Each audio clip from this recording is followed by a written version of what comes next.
সাম্প্রতিক সময়ে দখলদার ইসরায়েলের জন্য সবচেয়ে বড় আতঙ্কে পরিণত হয়েছে ইরান সমর্থিত ইয়েমেনের হুতি বিদ্রোহীরা।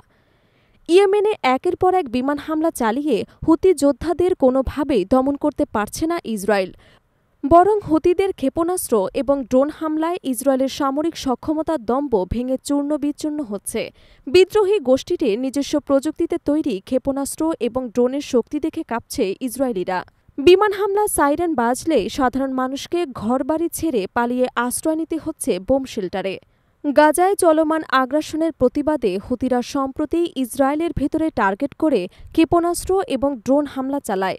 এসব হামলায় প্রথমবারের মতো ক্লাস্টার বোমা ব্যবহার করা হয়েছে বলেও দাবি করেছেন ইসরায়েলি সামরিক বাহিনী। এর প্রতিক্রিয়ায় ইসরায়েল ইয়েমেনের রাজধানী সানার গুরুত্বপূর্ণ তেল শোধনাগার, বিদ্যুৎ কেন্দ্র এবং সামরিক স্থাপনায় ব্যাপক বিমান হামলা চালায়। ইসরায়েলি এবং ইয়েমেনি কর্মকর্তারা এই তথ্য নিশ্চিত করেছেন।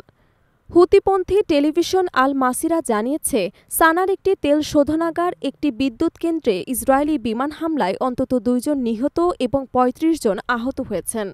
এছাড়া রাজধানীর একটি সামরিক কমপ্লেক্সে অবস্থিত রাষ্ট্রপতি ভবনেও হামলা চালানো হয়েছে বলে দাবি করেছেন ইসরায়েলি বাহিনী। তবে হুতিদের প্রতিরক্ষা মন্ত্রণালয়ের কর্মকর্তা আবেদে আল থাউর এই দাবিকে ভিত্তিহীন আখ্যা দিয়ে জানান যে ভবনটি বহুদিন ধরে পরিত্যক্ত। ইসরায়েল কেবল বেসামরিক অবকাঠামোতে হামলা চালিয়ে সাধারণ মানুষের দুর্ভোগ বাড়াতে চাইছে। গত ১ মাস ধরে ইসরায়েল ইয়েমেনে বিদ্যুৎ কেন্দ্র এবং বন্দর এলাকায় একের পর এক বিমান হামলা চালাচ্ছে। এসব হামলায় বহু নিরীহ নাগরিক প্রাণ হারিয়েছেন। তবে হুতিরা জানিয়েছে, এসব হামলা তাদের দমিয়ে রাখতে পারবে না। হুতি নেতা মোহাম্মদ আল বুখাইতি হুঁশিয়ারি দিয়ে বলছেন, যত ত্যাগ স্বীকার করতে হোক না কেন গাজার জনগণের জনসমর্থনে ইসরায়েলি আগ্রাসন রুখে দেওয়া হবে এবং দখলদারদের ভূখণ্ডে হামলা অব্যাহত থাকবে। ইতোমধ্যে ইসরায়েলের বিমান হামলায় কয়েক ডজন ইয়েমেনি নিহত হলেও হুতি নিয়ন্ত্রিত সরকার এসব হামলাকে যুদ্ধাপরাধ হিসেবে আখ্যা দিয়েছেন এবং অভিযোগ করেছেন আমেরিকার প্রত্যক্ষ মদদে ইসরায়েল মুসলিম জাতির বিরুদ্ধে উন্মুক্ত যুদ্ধ চালাচ্ছে। বিশ্লেষকদের মতে, ইসরায়েল এবং হুতিদের এই সংঘাতের পেছনে কেবল সামরিক নয়, বড় ধরনের ভূ-রাজনৈতিক স্বার্থ জড়িয়ে আছে। লোহিত সাগরের কৌশলগত জলপথে চলাচলকারীরা বাণিজ্যিক জাহাজগুলোতে হামলা চালাচ্ছে। এতে আন্তর্জাতিক বাণিজ্য বিঘ্নিত হচ্ছে এবং ইসরায়েলের অর্থনীতি ব্যাপকভাবে ক্ষতিগ্রস্ত হচ্ছে।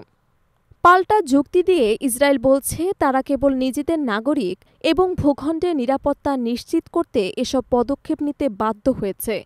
তবে বাস্তবে হুতিদের সরাসরি সংঘাতে জড়িয়ে পড়ায় গাজার যুদ্ধ আরও বিস্তৃত আকার ধারণ করেছে এবং সমগ্র মধ্যপ্রাচ্যে অস্থিতিশীল পরিস্থিতি আরও অনিশ্চিত হয়ে উঠেছে।